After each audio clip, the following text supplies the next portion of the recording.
एक बार की बात है, एक बार एक शिक्षक एक संपन्न परिवार के शिष्य के साथ कहीं जा रहे थे। तो शिष्य ने कुछ मजाक सूझी, क्योंकि उसके रास्ते में किसी गरीब लड़के के जूते दिखाई देते हैं। उसने अध्यापिका से कहा कि गुरुजी, अगर हम इन जूतों को छुपा दें तो कितना मज़ा आएगा। यह देखते हैं कि व्यक्ति पर क्या असर पड़ता है। अब उसे तो सूझ रहा था, लेकिन गुरुजी ने कहा कि नहीं, गरीब इंसान के साथ इस तरह का भद्दा करना ठीक नहीं है। उसने कहा, क्यों न हम इन जूतों में कुछ सिक्के डालते हैं और देखें कि इस गरीब मजदूर पर क्या असर पड़ता है। उन्होंने ऐसा ही किया। जैसे मजदूर अपना काम करके लौटता है और उन्होंने एक पाँव अपने जूते में डाला, तो उसे कुछ सख्त सा एहसास हुआ। उसने अंदर हाथ डाला तो कुछ सिक्के सामने आए। वो थोड़ा चौंक गया। चारों ओर किसी को देखा तो कोई भी दिखाई नहीं दिया, और पीछे उसने दूसरा पैर अपने जूते में डाला और वापस उसमें कुछ सिक्के दिखाई दिए। अब दोनों जूतों के सिक्के को उन्होंने अपने हाथ में लिया और प्रभु की ओर इशारा किया।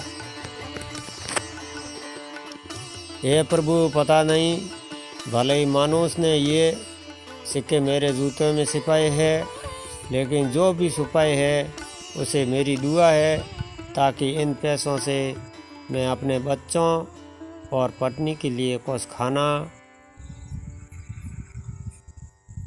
और काम लाऊंगा। और बोलकर वह चला गया। इस बात को शिष्य और शिक्षक दोनों ही सुन रहे थे।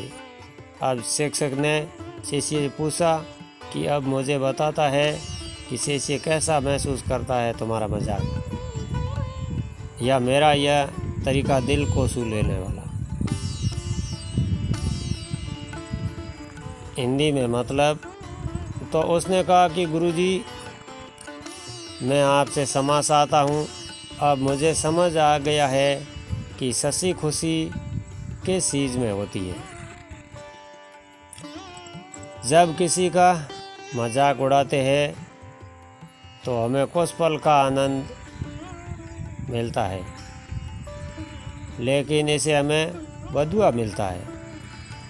लेकिन अगर हम किसी का मुश्किल हालात में मदद करते हैं और हम भी मदद करते हैं, तो उसे भी नहीं पता कि हमने उसकी मदद की है, लेकिन अंदर ही हमें पता है कि हमने उस इंसान की है।